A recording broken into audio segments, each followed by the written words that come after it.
Hello and welcome back to All for United. More specifically, welcome back to Timeline Talk. It's nice to be back. I know you had Mark covering last week, so appreciate that, Mark. But yeah, today we're going to be talking all about Fred. Covered it very, very briefly yesterday, but love him or hate him, it's looking very unlikely he's going to be banned for a very, very strange reason. So I've got a brilliant panel of guests, and we're going to be covering that for you. So I'll see you after this.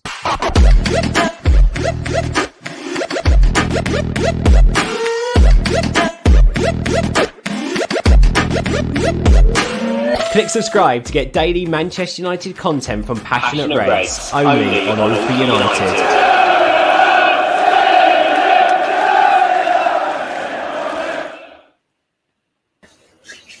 Here we have it, boys. I hope everyone's well. As I said, we'll get straight into it. Fred is looking like he's going to be banned for 5 days due to United not releasing him for international duty. Obviously, I think understandably so. It's a red list country, so he would have been out for a lot longer than 5 days had he gone. But yeah, I'll get your initial reaction to it. Stu, what are your thoughts on the scenario as a whole? I'm not really sure it affects us that much. I think if you were Liverpool, Tottenham and City, you've got a bigger issue. Certainly City and Liverpool, because their goalkeepers are Brazilian. And from what I hear and understand, that City's reserve keeper's got a quarantine anyway because he's come back from the States. So City are right in the shit with it. But I also hear that City and Liverpool are going to play their players anyway. So for us, I don't think it really matters whether Fred's missing for 5 days. It doesn't really affect our dynamic, does it? Too much. I mean, obviously, the conversational sense around who plays CDM, which we spoke and touched on last night. So I think for us, if I was Ollie, I'd just swallow it and move on. And then, by Wednesday, he's back and he's playing again. So, yeah, I should just move on and swallow it. To us, it makes no difference. Fair enough. Well, I'll come to you, Charlie. Ollie described it in his pre-match press conference today as sort of a lose-lose situation. Are you of the similar sort of opinion? Do you really, or do you think it's a bit stupid, really? Because I do. I agree with Stu. Really, I'm not really that bothered. I wouldn't. If obviously we say ifs, and buts all the time. But if I was the manager of Manchester United, I wouldn't have played Fred tomorrow, even if he was fit, and even if he could play, and even if he was in the country, and even if he was available. So, to me, I don't think it makes that much difference. I think if we were playing a team with high energy, a team like a Southampton or a Leeds or any of the top sides, I think it could have been a problem. But to me, I would play Matic and Van der Beek anyway against Newcastle with everybody fit. So, but yeah, it's a bit of a strange situation. I don't think we've done a bad thing. It was obviously a crazy thing that happened when the health officials went onto the pitch, and Messi and Neymar were the two sort of father figures, weren't they? They were trying to sort what was actually going on. It was quite a good picture actually seeing Messi and Neymar there. It was that sort of picture, having them two on the pitch, and they were the two. They were really trying to see what was actually going on, and then I think it was. I think firstly there were 4 players, weren't they? There was a problem with 4. I think it was Romero from Tottenham, the centre half. I can't remember the other ones. I think there were 4, and then we've had I think there's now, I don't know how many players there are, 10 or 12 players, I imagine. But yeah, I don't think it affects us that much. I think that for Manchester City, obviously they got a tough game at Leicester, so it probably will affect them. And also Liverpool, of course, they've got a few Brazilians as well. So I don't think it affects us that much, to be honest. Fair enough. I probably agree with you. Well, I'll come to you, Hammer. Just want to get your thoughts on the situation as a whole. Obviously, Brazil called Fred up. United didn't release him for international duty, and now Brazil are asking for FIFA to invoke the rule where the player's banned for 5 days. What do you make of it? Do you not think it's a bit of a weird, a bit of a stupid situation? Do you think Brazil are well within their rights to do this, or do you think it's just a bit of something out of nothing? I think in the sense of how it's being handled, if that's what people are going to say, it was like how they look at it from the books and all that and the rules. If he wasn't released and he went anyways, all that type of stuff. Okay, maybe whatever punishment, he did something wrong, he gets punished, fine. In terms of Brazil, I think the whole situation was handled wrong with them going on the field and all that type of stuff. I was watching a different podcast, I think yesterday or the day before, and they were talking about this.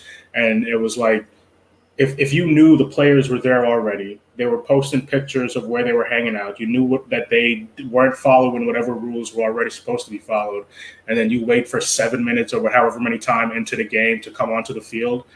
If you knew all this already, the game should have been stopped before it even started. So I think the whole situation was just handled really poorly from both sides. Yeah, fair enough. Well, I'll open the question up to all of you then. There's talk coming out that Premier League clubs will ignore the rules and they're going to play their Brazilian players anyway. So I don't want to sort of jump in and say, is it worth playing Fred if there's going to be further punishment coming if we do? Well, A, you don't play Fred, and B, it just kind of goes to show the ludicrous state of football and how sports men and women are able to have this exemption to travel the world when we're still maybe not in the middle of a pandemic. We've still got an epidemic as such. And for me, it kind of shows just how football thinks it lives in its own little bubble. And it's just a bit of an exaggeration from that, really. So for me, if he's banned, he's banned. We don't need to play him. If all the other players... I mean, ultimately what will happen is Liverpool, City, Tottenham, they'll play these players and they'll just take it to sport of arbitration. That's all they'll do. And it's not for me that. Just take the ban. From what I gather, the Tottenham players are the ones that really cause the issue because they tried to get in through Venezuela. From what I gather, but they still travel from England. They weren't released. It's a red list country. As far as I'm concerned, that should be it. You don't go. It's not going to hurt these players, but ultimately, it hurts the club. And if these guys bring COVID back in, we're just trying to get rid of it in a minute. And if it's the same with America, it's the same with any country. If you are risking, I know these players are tested, etc., etc., etc., but you can still get COVID if you've been jabbed. It's just typical of football, I'm afraid. Just typical of football. And the FA should relook at it. The club should relook at it. They talk about responsibility, club responsibility. You go tomorrow, you've got to have sporadic COVID tests. You could be pulled alongside to have a COVID test before you go into the stadium from October the 1st. My understanding is if you can't prove you've been double jabbed, you can't go into a Premier League stadium. So you can't have one rule without the other. If fans have got to do it, players have got to do it. So for me, I think the players and the clubs kind of only got themselves to blame, really. Although Fred didn't travel, did he? No. So that's where the problem's coming from. United didn't release him, so now Brazil are getting very angry about that. And I hear that Richarlison, because he was good to the Brazilian FA, has got a bit of a golden ticket, so he's able to play or something. I don't know. It's a bit crazy, but I think there's a bigger picture, and the wider picture is the pandemic for me. Yeah, fair enough. Well, I'll come to you then, Charlie. There's a lot of negativity around Fred, and rightfully so in some points. But if he doesn't play, well, assuming he doesn't play at the weekend, what are we missing that he brings us? Because I want to focus on positives. He's still a United player. I think he's still very handy. So there's got to be some upsides to his game. Yeah, well, I think that Fred, his best attributes are obviously closing spaces. Fred and McTominay, when they play together against a sort of high energy team, they get around people's ankles, they close spaces, they close people down.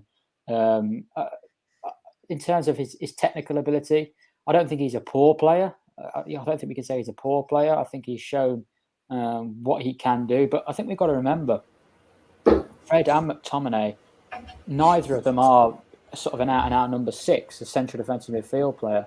They both describe themselves as I think Fred said, I can do anything in that sort of central defensive midfield role. But we all know that if we're looking to build a title-winning side, Fred isn't going to be that sitting 6 on his own. And that's why we play Fred and McTominay together. I think they're both more 8s, particularly McTominay is more suited to an 8 role for me in terms of his burst forward into the box. But also Fred as well. I think Fred's probably halfway between a 6 and an 8. I don't think would be too comfortable with Fred going box to box, very, very high to the opposition box. If he, in terms of through balls and shots and assists, we don't expect Fred to do that. But we also don't really want Fred sort of that reliable number 6 that we want. We don't really want Fred near our own box as well. Looking to in his defensive positioning a bit. He's not the best at that. So you want him sort of in the middle of the pitch somewhere between the 6 and 8 position for me. So I think we have to understand Fred and McTominay have both been played out of position because of the lack of central defensive midfield that we've had. And I think we also have to understand that playing next to each other, I think, limits them both. I think we've said before about, Maguire, our centre-back is better than our 2 defensive midfield players at bringing the ball out from the back and, using the ball. And that says a lot really for them. But Fred is still a good squad player for me. I think he'll be an important squad player for us. But you will miss that energy. But against Newcastle, especially without Callum Wilson, we should have 65-70% of the ball. We should be dominating possession, and I think Matic and Van der Beek are probably the best 2 to do that. Yeah, man. So see, here's my thing, and I know, James, you said you wanted to try to keep it a little positive, but I don't, unfortunately, I don't have too much love for Fred. I think and his best ability, Charlie did mention it, right? He is good at closing down, but he is average, and I'm being generous, to below average and everything else that you need from a midfielder. He can't keep the ball as well as we need him to. His passes are suspect at best in almost every game, and I'm going to be honest, if in one of the next 2 transfer windows we're able to get a legitimate holding midfielder, or somebody can do that job better, between Fred and Scott, I'm selling Fred and putting McTominay on the bench to come on, because McTominay can give us more in both sides. And I don't know why, I feel like I would prefer to see McTominay getting that Fred treatment, in the sense that Ole seems to like to play Fred, because I don't know if he sees a lot in Fred. Because if you go and ask McTominay to be disciplined, like he does when he goes with his country, and there's times when he's playing defense or playing further back in that midfield, I think he'll do it. So I think what Charlie said, one of the things is kind of a little bit of an indictment on Fred, is that he's between a 6 and an 8. There is no between a 6 and an 8. So he doesn't really have a position that he can say this is his best position. And, even if we're talking squad players, I don't really want a player like that where you can't tell what his best position is. Yeah, fair enough. Well, we'll move on a little bit then, sort of away from Fred. It's good that you mentioned the midfield, Hammer, because obviously if he doesn't play, we've got a bit of a dilemma in that Scott McTominay probably won't be fit. Fred will be ineligible. So it's looking like our midfield partnering will be Matic and Van der Beek. Now, I hope you don't mind, Stu. I'll come to you last, because we briefly spoke about this last night, didn't we? Yeah, that's fine. Carry on. Yeah. So we sort of, obviously, we've got a lot of what you wanted to say. But Charlie, I want to come to you first, because you said either before the show or at the beginning of the show that you're really excited to see that pairing together. So sort of logistically, how does that pairing work? What are its weaknesses? What are its strengths? And what can it offer us? Well, firstly, I actually don't think that's going to be the pairing, unfortunately. I actually think that it's going to be Matic and Pogba. But I hope it's not. I prefer Pogba on the left, but that's just my personal preference. But Matic and Van der Beek, they played a few games, obviously, away at Wolves at the end of last season. The Everton pre-season friendly as well.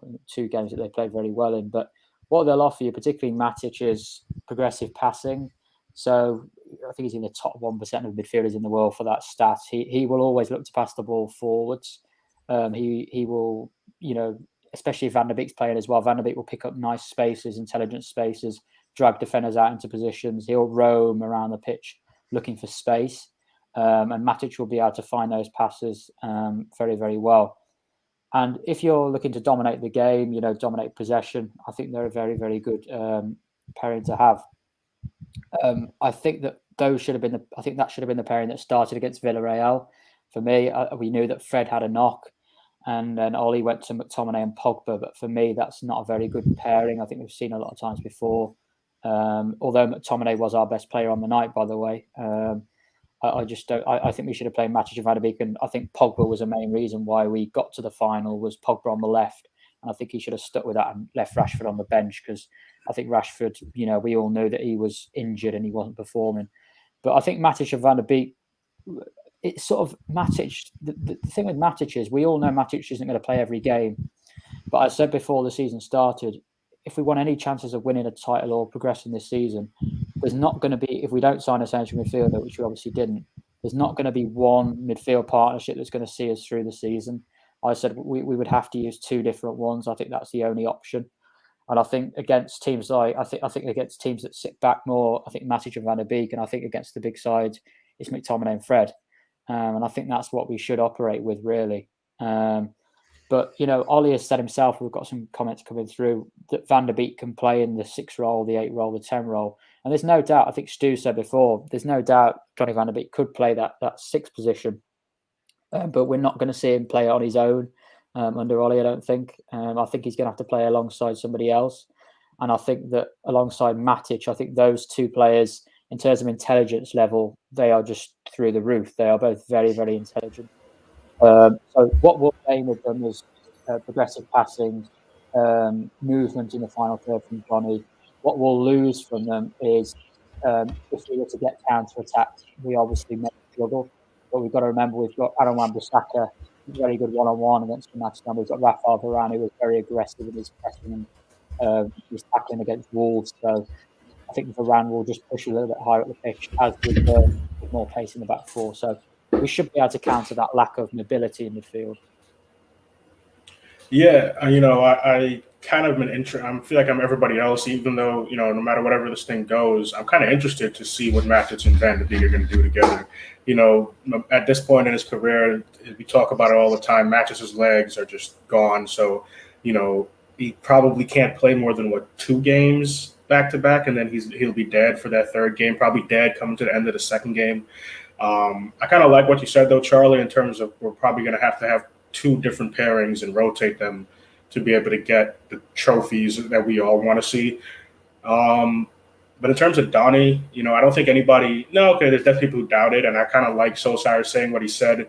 I've been somewhat agreeing with Stu when it comes to Donny, and like that his intelligence alone coming from Ajax gives him so much advantage in playing in those positions that some of us want to see him get an opportunity at.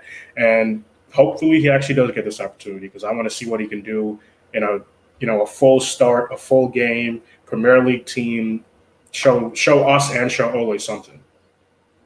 Yeah, certainly. Well, Stu, just to end on you then, does Van der Beek, does he deserve a chance tomorrow finally, or do you think it's just not quite the right game for him? No, he deserves a chance. There's absolutely no 2 ways about it. The problem with our midfield, and the thing with Ollie, is he's damned if he does, damned if he doesn't. That is the issue. Our midfield never has a good game, whichever pairing you go with. Out the 3 of them, they never have a good game. And I think if I was Van der Beek, I'd be looking at it and thinking, how can I get into this starting 11? And if I was him, I would look to almost not reinvent myself, but tweak my game so I could play a 6 in the Premier League. I could, you've got to make, as a professional footballer today, you've got to make yourself indispensable. Not from the squad. You've got to make yourself indispensable for the first 11. And I don't really think whether Donny wanted to do that, whether he wants to play a 6, whether he prefers to play a 10. We don't really know. I know he was relatively cryptic, I thought, when he was talking to Ferdinand, because he said, we know he played 13 games as a 6 for Ajax, 18 games as an 8, and I think whatever as a 10. We know all of this. But playing a 6 in the Premier League is a little bit different. But he has the ability, he's got the know-how, and he's got the football intelligence, a football sense to be able to play a 6. But Ollie won't trust him as a single. He'll want Pogba alongside him. Now, Charlie's right about Pogba on the left, but I think we're going to see that now as a minimal, because I think he's going to want to play 2 rapid players alongside Ronaldo or Cavani. And now we've got Sancho, we've got Greenwood, we've got Rashford coming back, Martial, Cavani, and Jesus Christ, and Ronaldo. What a front 3. The only way that Donny could play a 6 is if Bruno drops out of his 10 role and plays a more conventional 8. So you've got Pogba and Bruno as conventional 8s, and Donny could play a 6 there. Now, the reason I say that is because when you look at Matic, I like Matic, but I've said before he's very one-dimensional. and you've got to put it. He's always on his left. If you can, and wherever he goes, he will turn so he's on his left peg. If you're playing against him, you want to put him onto his right foot because his right foot is nowhere near as clinical with his passing it is with his left foot. He could do his 2 and 3 yard passes with his right, but he can't do it for his through balls with his left. Whereas Donny has got the ability to play with his left foot and his right foot. And I think that'd be a huge bonus for us in the middle. But I can't see it happening. I can't quite see tomorrow Donny and Matic. I think it'd be Matic, Pogba, Fernandes, and then a front 3. But ultimately, that's who it is. I think somebody wants to know in the comments who's going to the game. I think he's trying to call us out as non-match going fans. But you want to play for my plane ticket? I'll happily come. Season ticket holder, pal. N21. There you go. So I don't like stuff like that. Winds me up. So N21, pal. Come and see me.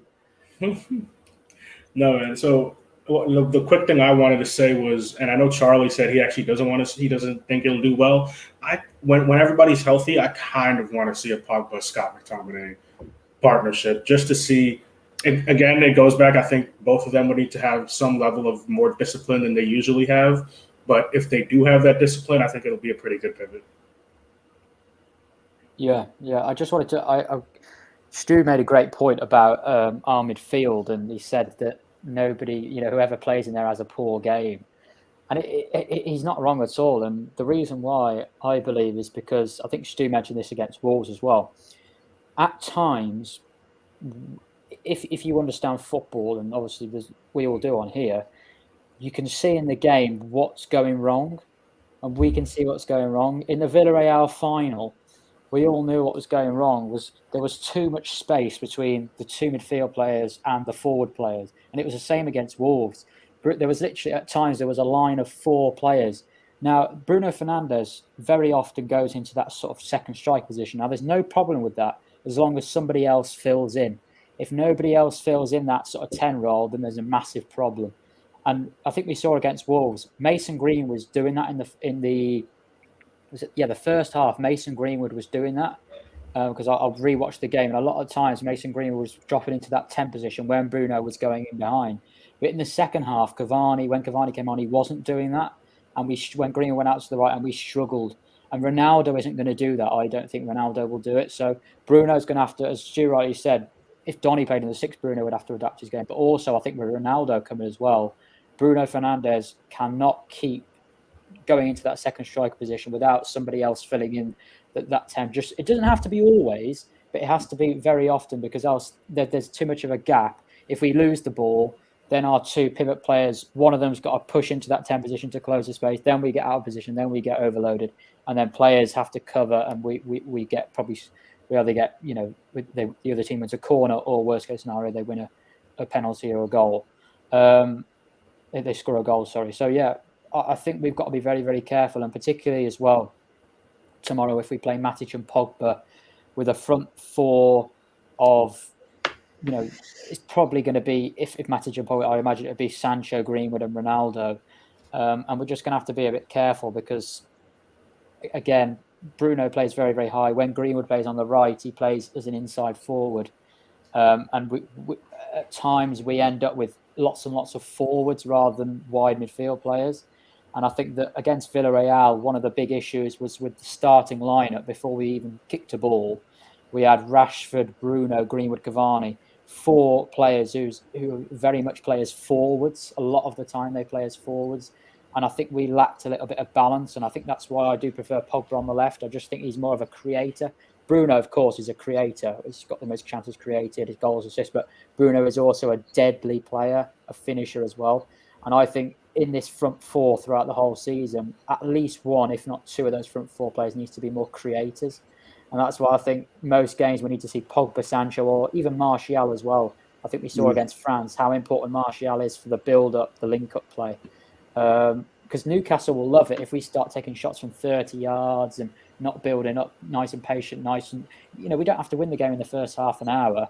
We need to move Newcastle from side to side. And I think if Matic and Van der Beek start, they will do that. They won't look for the 30-yard pass. They will keep it nice, keep it ticking.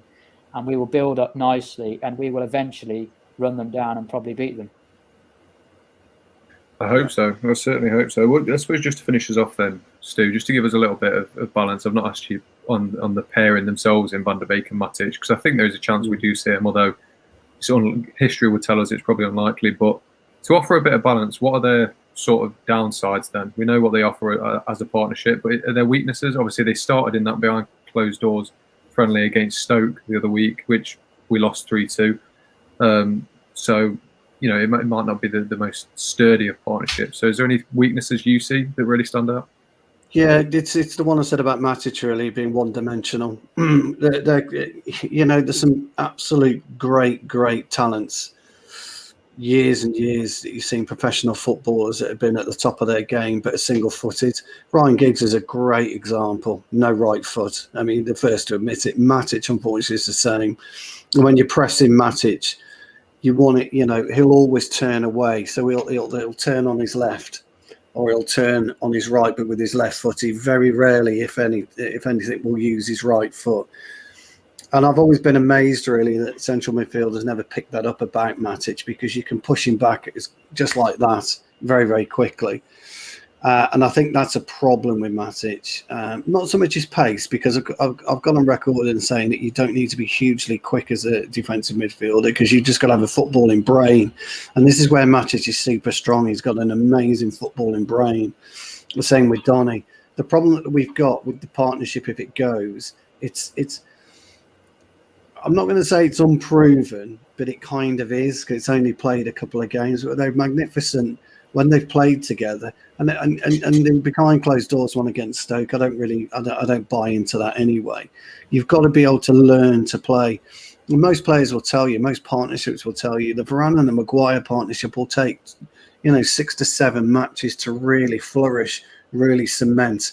And the likes of Donny and Matic will have to be the same.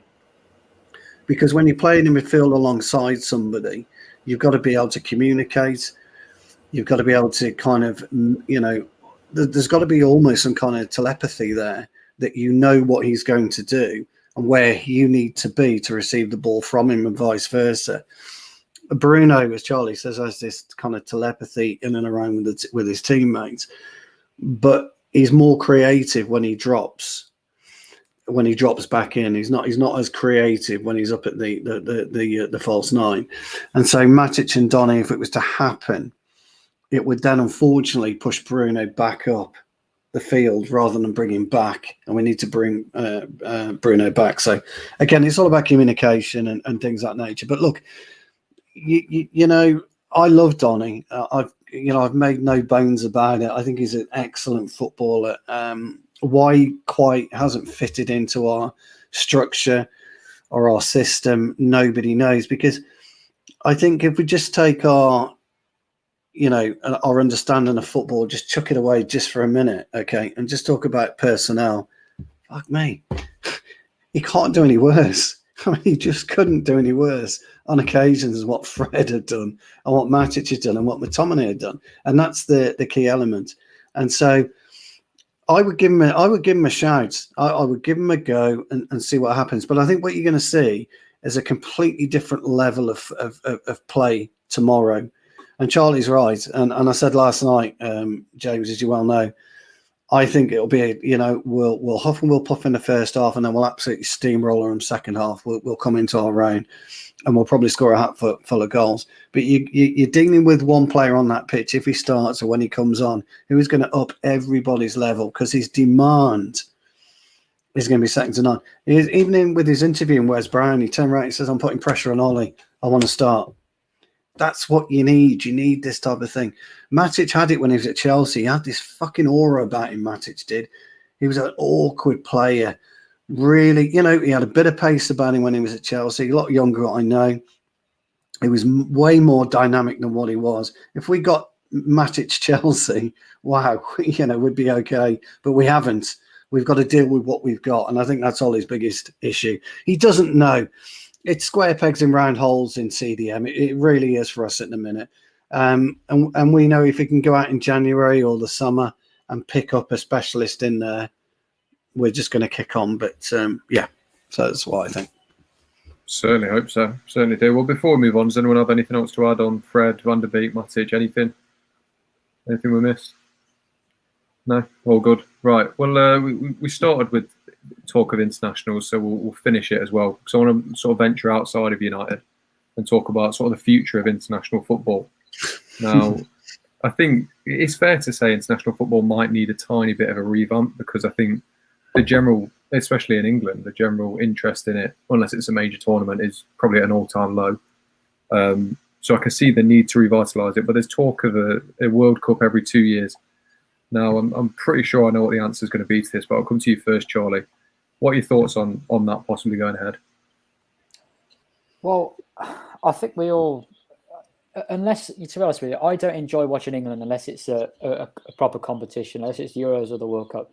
You know, watching England in the last few games, I think we played, who did we play in the first game before Andorra? Who was it? Somebody remind me. It was Hungary. I can remember. We played Hungary, Andorra, and Poland, and we watched Gareth Southgate's fantastically exciting England team.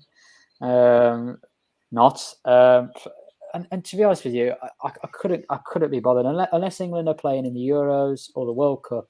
I really have no interest in watching international football, and it's just general rubbish. It's the same every time. England get put into these groups. And you know England are going to win the group because they're put into very, very poor groups.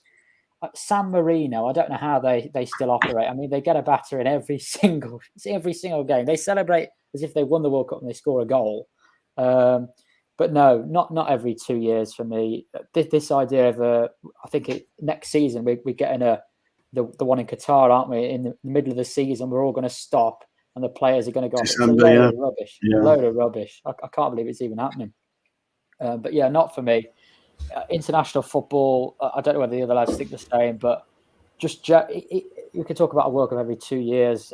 I think generally, unless your nation is playing in a major tournament, I don't think anybody really gets excited about it at all. Yeah, fair enough. Well, sorry, Hammer, go on. No, yeah, I was just going to say, the 2 years thing it's like the Super League thing. It's a money grab. It's just, you're trying to say, but now we can have the World Cup more often, so we can have more World Cup level, advertisement, World Cup level marketing, World Cup level viewing. But I think eventually it'll just backfire on them because it wouldn't be as, I'm blanking on the word I'm looking for here. It wouldn't be as held up to the standard as if it's every 4 years. Every 2 years, it just wouldn't be as interesting.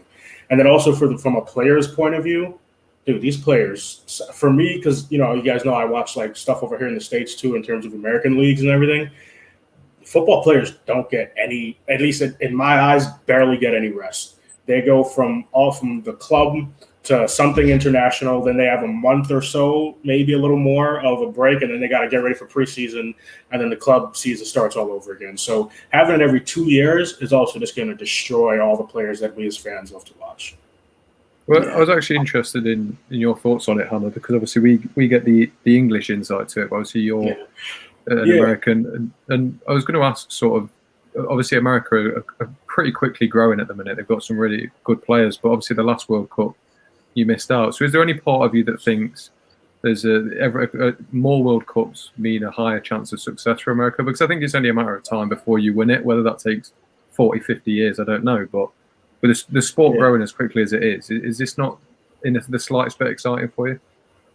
No, for me, because I'm also just a football fan. Believe me, I'm excited for what I'm seeing with the U.S. team. It's, I grew up probably, it was mid 2000s kind of thing, and it was shit. And then it's been shit until some of these guys started getting better. And honestly, I should have listened to my mom when I was a kid. She told me to keep playing because she knew like the U.S. was going to start getting behind it. Then I switched to American football like a dumbass. But yeah, no, I'm excited. And for me, I kind of like, I'm not going to say I predicted it, but like I started seeing it happen once players like Pulisic and all these guys started getting shipped out to European leagues, even when they were going on smaller teams and in smaller European leagues. It is a hell of a lot better than them staying in the MLS and trying to get better in the MLS. So that's why the U.S. team is getting better. And honestly, I'm not even stressing if they do well in this next one coming up. Great. I am licking my chops for when it's back, when the next one following this Qatar one is in the States. and the fucking final is in MetLife Stadium, 15 minutes away from where I'm sitting right now. Bro, I can't fucking wait until the World Cup comes here. You guys, it's going to be the stadiums that they have here. And James, like you mentioned, the fan base in the US is growing so rapidly, and the support behind it. It also pisses me off because I played in fucking fields that had potholes in it. You got to watch your ankles while you're running. Now I'm seeing them playing in like, there's like a huge field with 3 turf fields next to each other. I'm like, where the fuck was this shit when I was playing? But anyways, it's growing massive, and there's going to be some huge crowds and some huge energy. Honestly, you're probably also going to see some tailgating for football when the World Cup comes here, and it's going to be mental. That's what I'm most excited about. Tailgating of football. Wow, tailgating of football. Stu, I'm interested in your opinion. Obviously, you've been around only maybe 5 or 10 years longer than we have. So a bit longer than that. Yeah, longer than that. Keep that on the hush. But yeah, obviously, as more of a traditionalist, what's your thoughts on the proposals for one every 2 years? Look, you can't do it every 2 years anyway. I mean, my first memory of a World Cup, I said before, was Argentina '78, and it was magical for me. I was 8 years old, and it was absolutely magical to see world football. It just wasn't the done thing back in the 70s, and it was amazing to see all the ticker tape, the types of pitches, different teams operating, different players operating. It was magical. And I think if you did that every 2 years, you take that away from the younger generation, the 7, 8 year olds who aspire to play football. And you can't do that.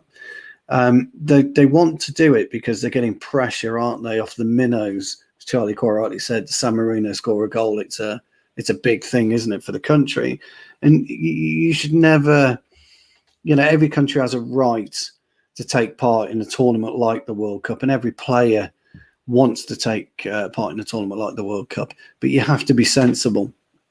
And I don't know whether FIFA need to take a step back. I think you're absolutely right, James, when you said, does international football need to reinvent itself? I think it does. And I think you almost have to have a secondary tournament for these smaller countries, because these smaller countries have never got a hope of getting onto the big stage. And I think you need to give these countries who've got aspirations, they join FIFA for a reason, and that's to play football. The likes of Gibraltar, San Marino, Andorra, all these smaller countries.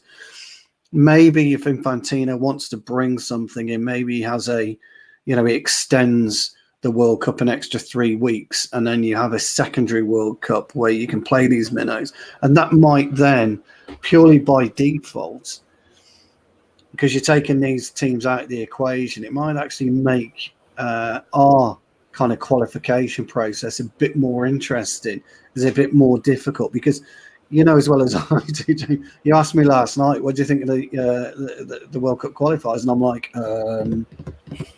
what do you want me to say? Because I didn't fucking watch it. I dipped in and dipped out. And this is the problem.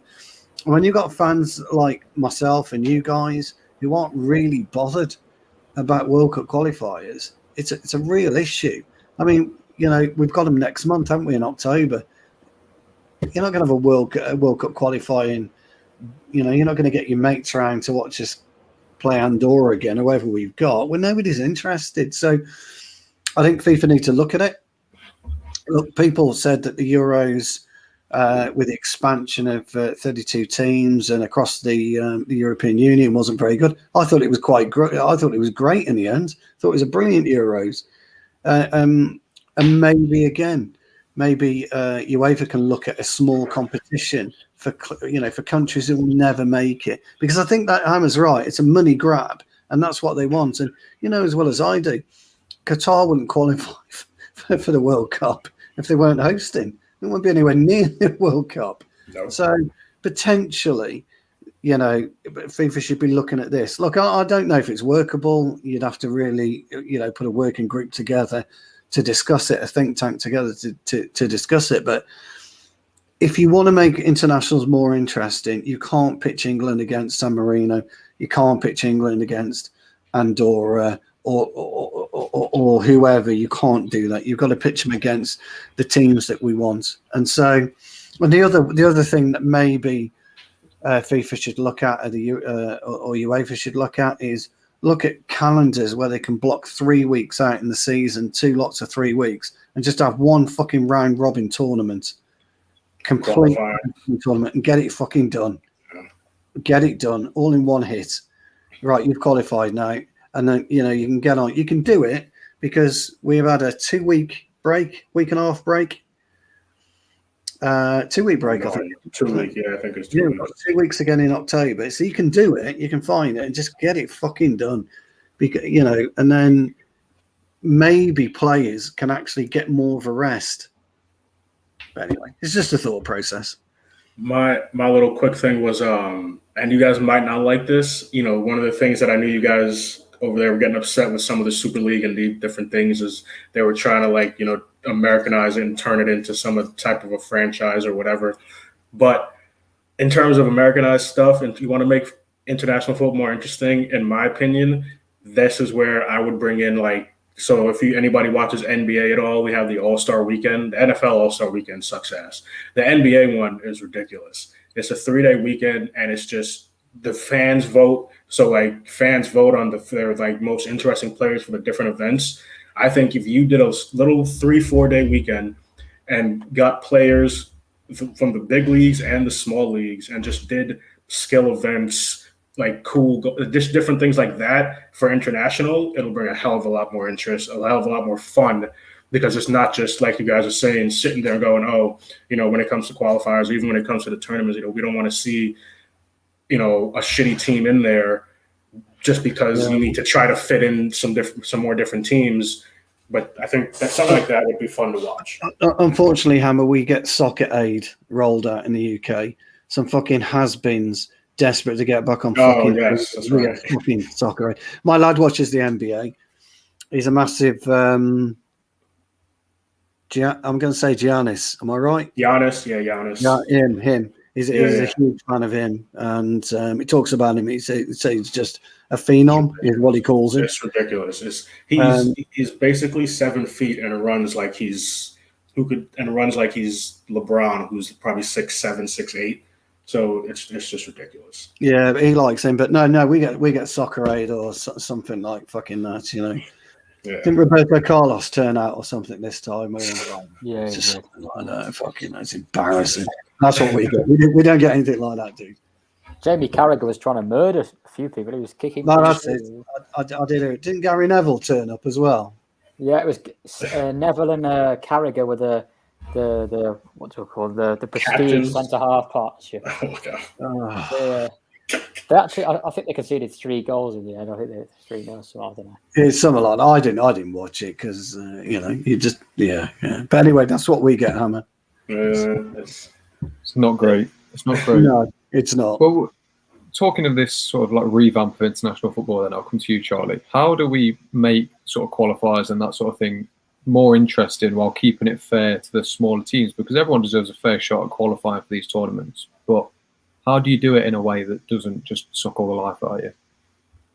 Well, it's obviously very, very difficult, isn't it? Because if it's like if Manchester United, if we had this Super League and if Man United played City, Chelsea, Barcelona, one of those teams every week, we'd get bored of that as well. So, and it's the same as if Man United played Rochdale, Port Vale, blah, all these teams every week, we get bored of that. So it's just about finding the right balance. But the thing with England is we all know, barring an absolute disaster, we all know that England every time will qualify. So what is the actual point of doing these we all know what's going to happen.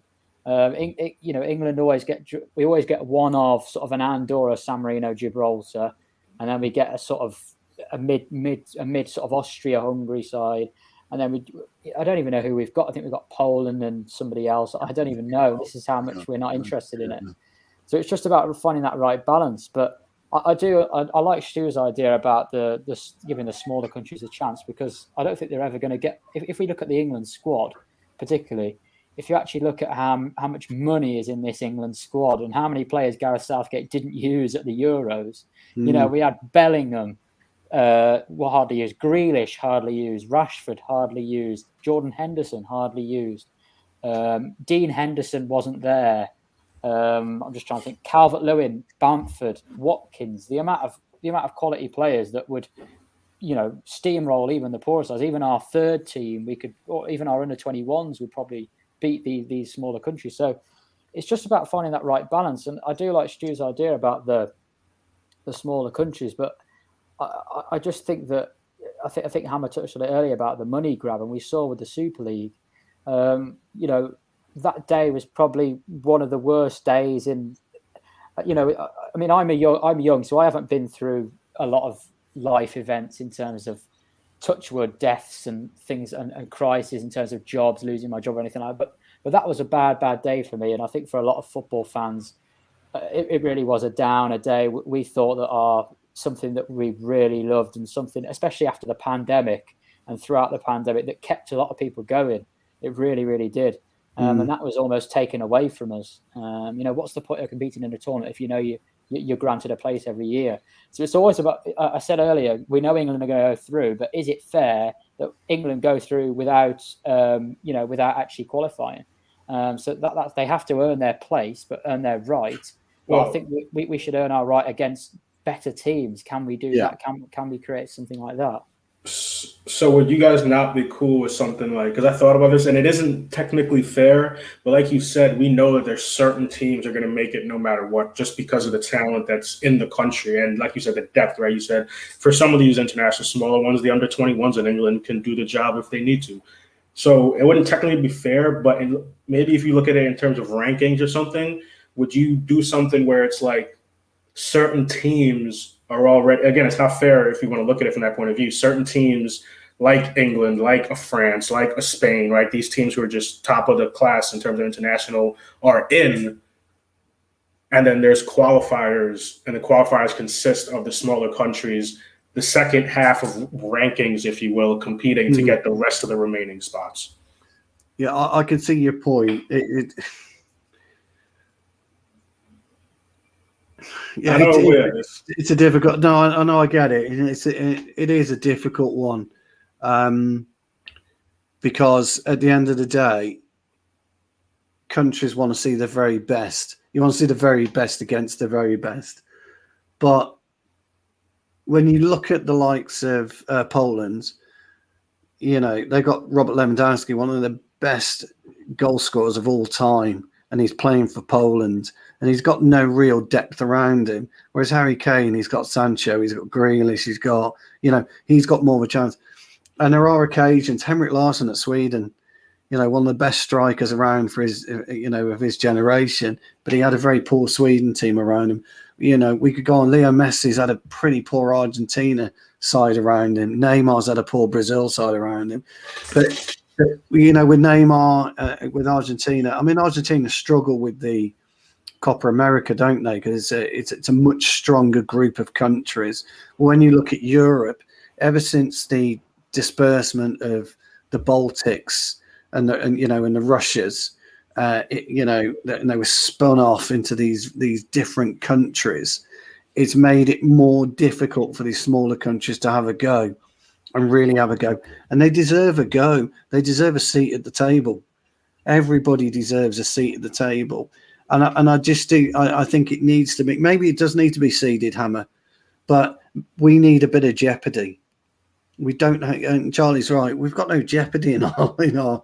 Haven't we won pretty much every game apart from the draw against Poland? Haven't we qualified already? Didn't we qualify after about 5 games or something stupid like that? It doesn't need to be like that, and that's why next month I couldn't tell you who we've got in October. I'd have to look up who England are playing in October because I don't know. I don't know. And it bothers me. I'm going to sound old now, but it bothers me that these players, they've amassed 100 fucking caps. For what? For playing fucking, as Charlie said, San Marino, fucking Andorra. These teams, it's great to represent your country, but fucking do me a favour. Some of these players have amassed 100 and 110 caps for what? Well, they've got fuck all to show for it. Absolutely fuck all. Harry Kane, isn't it? If you look at Harry Kane's goals for England, very few of them are against in big games, in big quarterfinals so far, or against big sides. So I think he scored. I think his goals at the World Cup, our last World Cup, I think they were all against, I think, Tunisia and Panama. Like 80% of his goals came against those sides. And that's no disrespect. That Panama did very, very well to get there. Yeah, and they deserved to get there. But if you actually look, Harry Kane's probably going to be England's all-time leading goal scorer. He's very likely to be. And if you look at that on the face of it, you say, "Oh, fantastic." And if you look at Harry Kane's career, you look at his goals, fantastic. But then if you said, "Oh, Harry, show me your trophy cabinet," he'll open it up. There's the Audi Cup in there. That's it. Just an Audi pre-season. You know what I mean? Cobwebs. Yeah, it's true. Fault. He should have left Tottenham. Well, this is a different topic, but I think he should have left Tottenham ages ago. But that's a different. But you are right though. If you've got 60 goals for England, but 48 are coming against San Marino, Andorra, and that, but you've only got you want 10 on your fucking resume against Argentina, don't you? Or 10 against Brazil, or fucking Belgium, or some of these great teams. And we've always flattered to deceive, haven't we? And I remember the Americans, Hammer. I remember, the likes of Tab Ramos and Alexi Lalas and Roy Wegley and that type of era for you guys, where you were appalling, absolutely fucking abysmal. But look where you guys are now, and teams have got an ability to do that, but they just need to focus on their youth. The Americans are focused on youth, really, and bringing it through the MLS. The way that you do it for your scholarship, it gives people a chance, doesn't it? It gives people a chance to go and play football. And so, that's I kind of like it. And they've we even have, I think it's NYCFC is technically an affiliate of City. But fuck them, and sorry about mentioning them on here, but like they're doing that type of stuff now, and they're getting more involved. Like I see people talking about getting their kids in academies or MLS teams, and I'm like, what the fuck, academies? I didn't even know that we were doing that yet. So they're definitely building it. And then like you said, Stu, with college, you get the scholarships, and if you do go to a decent enough school, you're getting and it might start as MLS, but if you get enough view, you're getting European coaches and scouts who come and sit in the stands for your college games to see what you can do.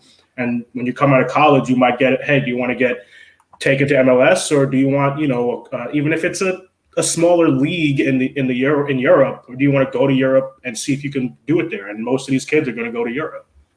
Yeah, no, I totally agree. I mean, look, the MLS had to monetize it by bringing in these players like Beckham, etc. But that's kind of stopped now, hasn't it? The MLS. Now we got Beckham owning a team, which is better. Yeah, the MLS doesn't need that now, does it? You haven't got an aging Pirlo gone over there. You haven't got an aging Lampard go over there, an aging Rooney, an aging Gerrard. That doesn't happen anymore. They don't get a pass through at the MLS, and that just shows how far you guys have come. And what Klinsmann started to do 5 years ago, was it Klinsmann? 5-6 years ago, whenever he was there, he laid the foundations of where you are today. And these smaller countries should be looking at what the MLS or what America has done, because let's face it, isn't it about the 9th most popular sport in America? Yeah, but it's climbing though. I can promise you that. It's there's it's taken a lot. I like I said, when I grew up, I can still go look at the field now in terms of the town that I lived in. There's a couple towns over. I was like, I looked at it now and I look at the turf fields that I'm seeing. Travel teams, rec leagues, the smallest leagues. There's like high school leagues on top of your high school sports where you can get into a football and also do your high school sports. And high school sports are a little bigger over here than in Europe, I know. But like they're adding more and more avenues for it, and it's growing. I mean, it's growing fast. Some of these sports that are over it, like you said, in terms of the ranking of popularity, are going to start dropping below it really, really fast. I think in the next few years, I could definitely see it. If I'm thinking of like leagues and sports, probably knocking on the door of top 5 favorite sports in the States. But it's the way that you guys do it. But for me, it's the fact that you don't need these aging players anymore to represent MLS to the world. You don't need that anymore. You've got Zach Steffen or whatever his name is came into City, an American goalkeeper that's come to City. It never used to happen. I know we had our own, but And I also want to mention that I don't know if you guys ended up seeing it. He might have posted it a while ago, like Vardy.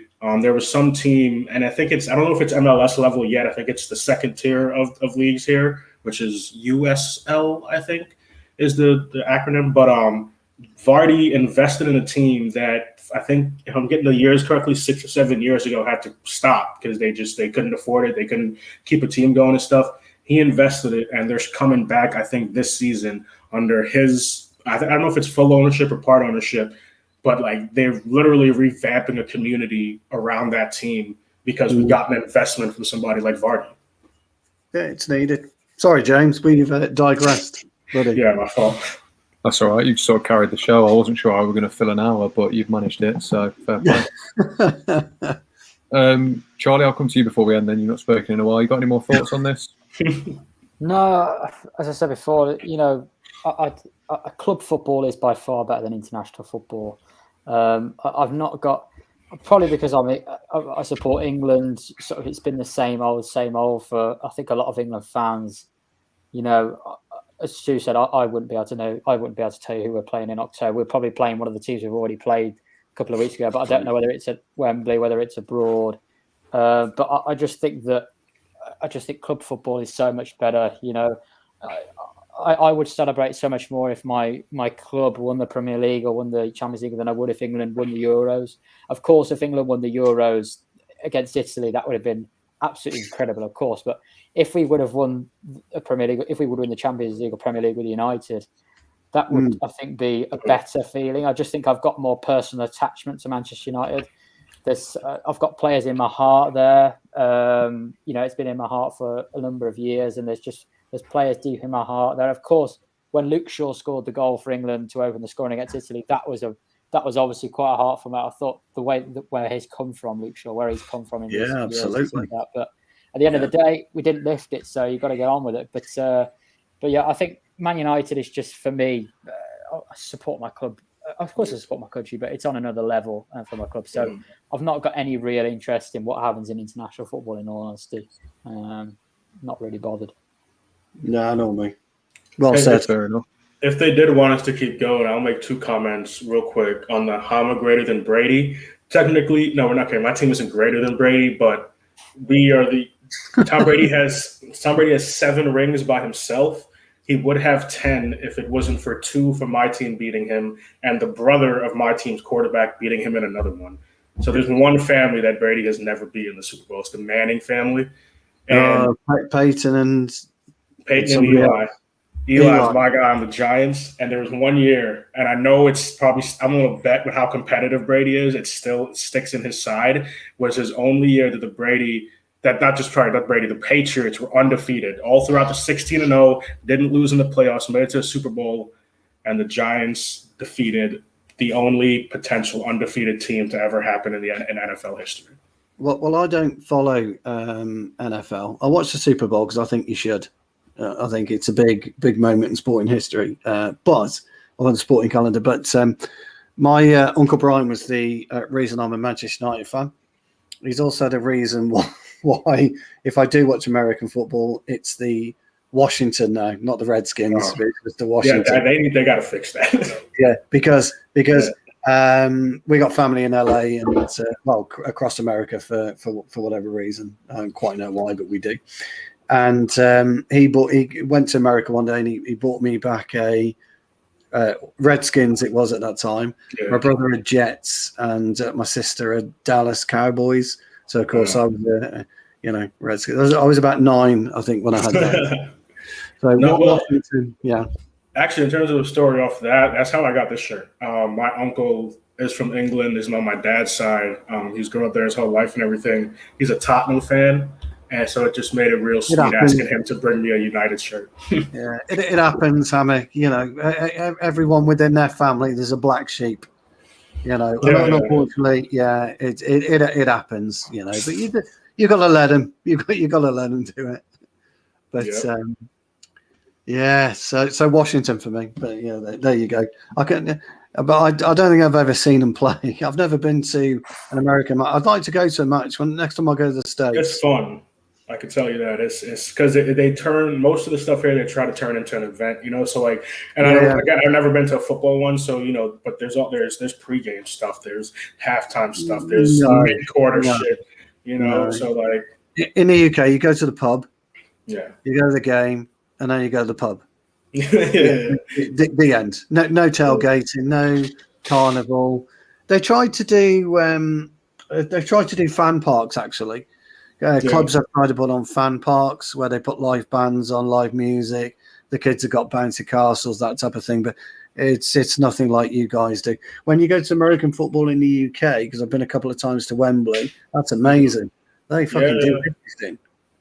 Believe me, they were planning that for a hell of a long time, and I think they're pretty happy that it's been getting a lot. I feel like a decent amount of people show up at those games at Wembley, because it's like an event to go see.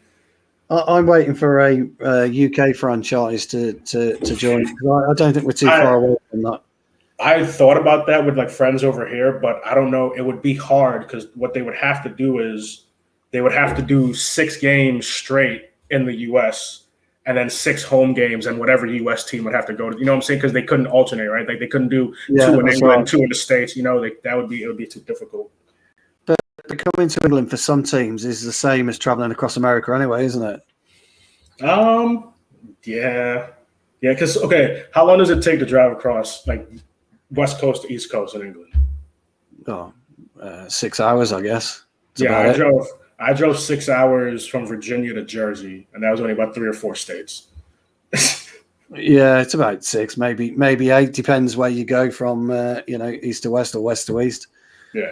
Going west, going from New York to Cali is more than a day's drive. Like you can't do it on one trip. No, you can pretty much get anywhere in the UK in a day. Really. No.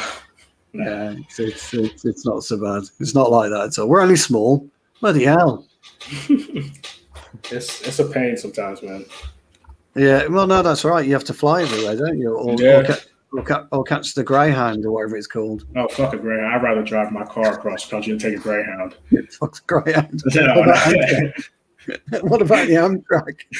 Amtrak's not bad, but I wouldn't do that across country either. Like I do that, like up the coast or something. Not coast to coast. That's too much. Sorry, James. Sorry, that's all right. Charlie, we'll have our own conversation now. Just take a half an hour. It'll be all right. But yeah, I think the show's run its course. I think that's fair to say. Sorry. After the tangent, it's not a problem. It's not a problem. Every day's a school day, isn't it? We're learning. But yeah, that brings an end to the show, I suppose. Massive thank you to you 3 for joining me as ever. Check out their Twitter. It's in the little box thing that they have. I don't know what you ever call it, but yeah. Thank you to everyone who got involved in the comments as ever. Loads of comments, really appreciate it. Be sure to like and subscribe as well. There'll be coverage from the game tomorrow, so keep an eye out for that. But yeah, until next time, I'll see you later.